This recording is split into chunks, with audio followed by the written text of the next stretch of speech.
So, dear Minister, dear Ferit, let me start by thanking you for visiting Cyprus. I want to welcome you and your delegation. This is the second visit of the Minister of Foreign Affairs of Albania to Cyprus in a year. And I have visited Tirana back in September. So there is considerable movement and mobility at the political level.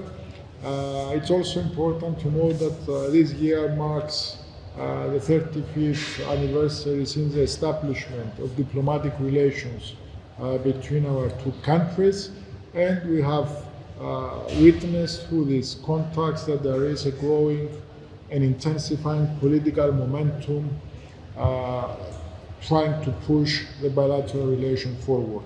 Today we had the opportunity to reflect and assess the progress made, but also to try and map out how we can move to the future. We confirmed, of course, our shared commitment in relation to deepening the bilateral relation.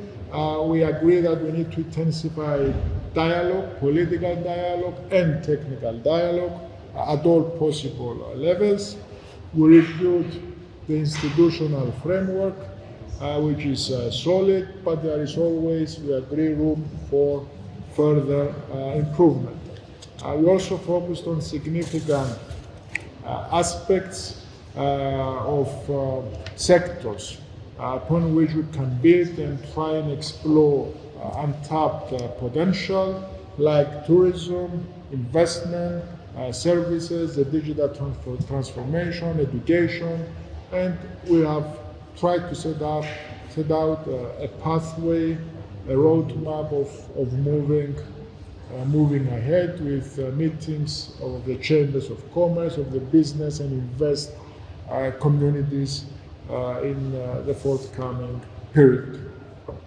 In addition, of course, today we discussed Albania's European path and accession negotiations.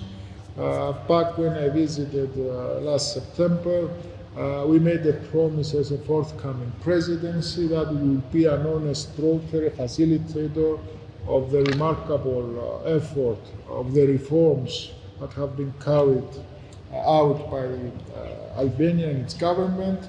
And I think we made everything in our power, in our role as presidents of the Council to deliver on exactly those promises. This, of course, relates to the whole enlargement process, especially in relation to the Western Balkans, and more specifically to Albania.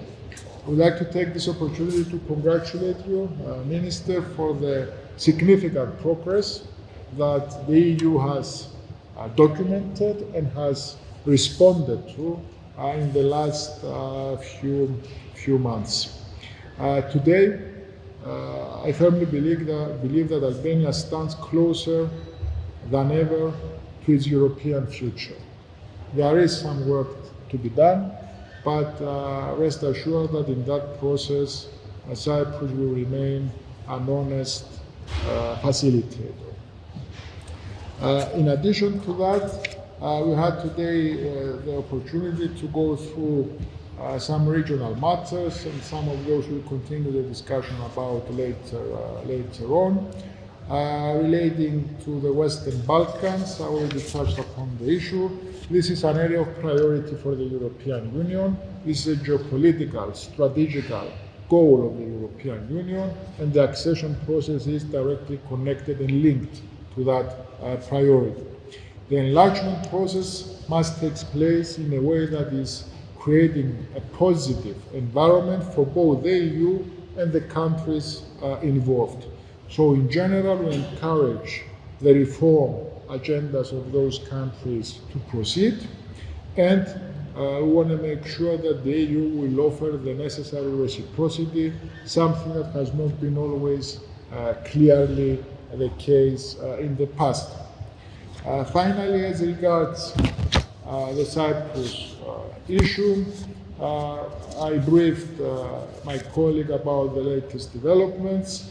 about how things could move forward, about the role of the European Union in all this. And of course, I reiterated our commitment to the resumption of meaningful negotiations, to dialogue, always and exclusively within the framework set by the UN Security Council and what the EU framework also provides for and dictates.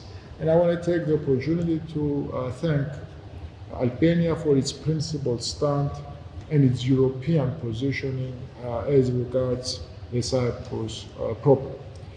Conclusion, dear Minister, dear Ferit, it was a great pleasure of having you and your delegation here in Nicosia in Cyprus, and I look forward to the continuation of our deliberations. Thank you very much, dear Minister. It's a great pleasure for me to be here in Nicosia today, in my first official visit in this beautiful and sunny Cyprus.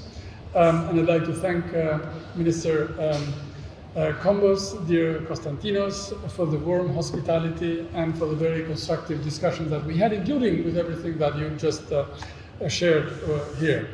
And thank you for arranging this visit during this very particular busy time for Cyprus with the presidency of the European Union. And of course, within this month that is the busiest of the year, as we know, so really this means a lot.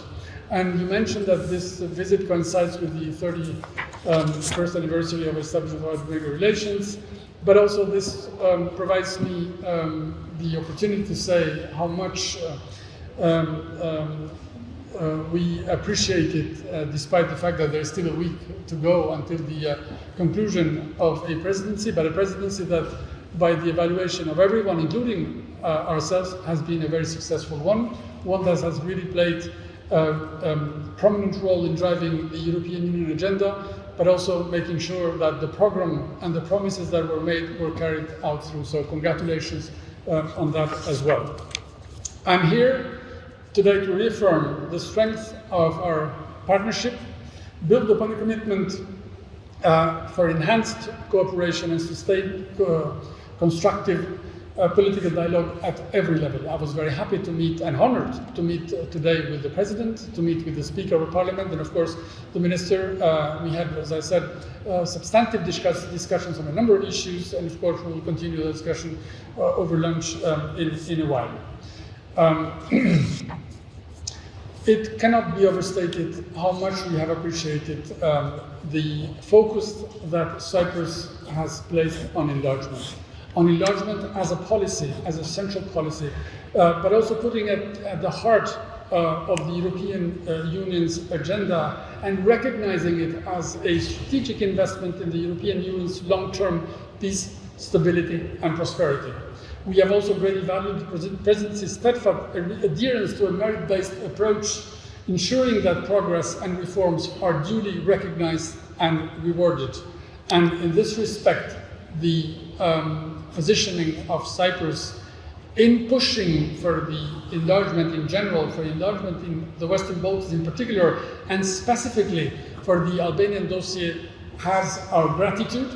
You mentioned, dear Constantinos, the milestone that Albania achieved during these 6 months, which was the interim benchmark assessment report, which recognized the progress that Albania has done, not only in the course of the last year, but also a long investment in the rule of law, in the chapters 23 and 24 over the last decades. This is a solid basis for us to continue in our path, but also to continue to work hand in hand with, as we've done with the presidency, but also with all the member states. Through Cyprus' guidance and leadership, Albania has arrived at the point that it concluded the first phase of the negotiation process, which was the opening of all the chapters, meeting the interim benchmarks, And thanks to the work and push from Cyprus, we have arrived at the last phase of our process, which is starting closing chapters now, which is the most significant part of it. It will be, of course, very demanding, it will demand more efforts, but still, during 6 months, we have also been working on this, and again, a word of gratitude for the commitment of our friends in Brussels and everywhere in the capitals. We've reviewed the current stage of relations and agreed to explore ways of expanding cooperation across areas of mutual interest, and you mentioned, rightly so, tourism and energy, technology, agriculture and services.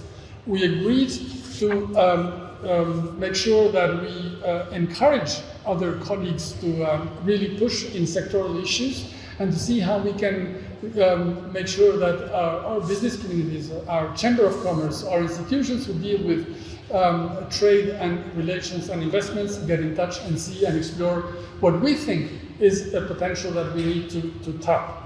We look forward to the start of the direct Nicosia-Tirana flight connection, which will contribute in bringing the two countries and people closer together, facilitating tourism, an area which is, of course, of particular importance for both our countries, but also business interactions and people-to-people contacts. We exchanged views on the developments in the Western Balkans, and I underscored the strategic importance of advancing the European perspective of the entire region, particularly in the context of today's increasingly complex geopolitical environment. A more united, secure and resilient Europe requires the full integration of the Western Balkans into the European family's investment in the continent's long-term stability, security and prosperity. In this context, we see also the need to really push for the last country in the Western Balkans that doesn't have the candidate status, and that's Kosovo. And of course, I reiterate our position, which is the position of Albania, and we share with our partners, despite different positions that there might be on the issue, that the recognition of Kosovo's independence by European countries that have not yet done so goes beyond just a mere aspect of bilateral issues, because it's increasingly linked to the security and stability of our common European space and represents an important step in preventing destabilizing external influences that we see more and more in the region. And Albania has experienced those external interferences lately, because we know that the closer we get to the European Union, the more a target will become by those who do not share our values, who do not share our objectives, who do not share the choices that we have made. We exchange views on regional and international developments with particular focus on European security and wider Mediterranean region. Of course, Russia's ongoing war and aggression against Ukraine continues to pose a serious challenge to European security and international rules-based order, and the position of Albania on this remains firmly aligned with other partners in the European Union as well, and we support Ukraine's sovereignty, independence and territorial integrity. As to the developments in the Middle East, Albania is in full line with the European Union position, and we support all efforts aimed at reviving a credible political process that can pave the way towards a just and lasting peace. And in general, we welcome the ongoing diplomatic engagement between the United States and Iran, and expressed hope that the current efforts will lead to a constructive outcome, contributing to regional stability, de-escalation, and the peaceful resolution of outstanding issues through dialogue and diplomacy. In general, we support dialogue, mutual respect, international law, and peaceful settlement of disputes remaining the only viable path towards addressing all outstanding issues anywhere, including, as you mentioned, on the UN-led process for Cyprus. Dear Minister, dear Constantinos, let me end by thanking you once more, your team, for today's fruitful discussion and for Cyprus' continued friendship and support. It is a sound basis, and we want to strengthen it, we want to develop it, we want to explore every possibility to the benefit of our countries, to the benefit of our common European path in future. Thank you. Thank you, Your Excellencies. We have time for one question from the members of the press. I'm giving the floor to Mr. Menelos Petrikostis, representative of the Associated Press in Cyprus. Thank you. Minister, you mentioned Western Balkans security. I just wanted to ask, Albania's prospects for EU, hopefully, once it joins, but also as enablement. How do you see Albania being a net contributor to European security, EU security, as enablement once you join the European Union, especially the Western Balkans, that is a very tumultuous region? Thank you very much. Albania is a NATO country, and Albania is participating in this revival of the idea of the European partners becoming more involved in the alliance through increased spending.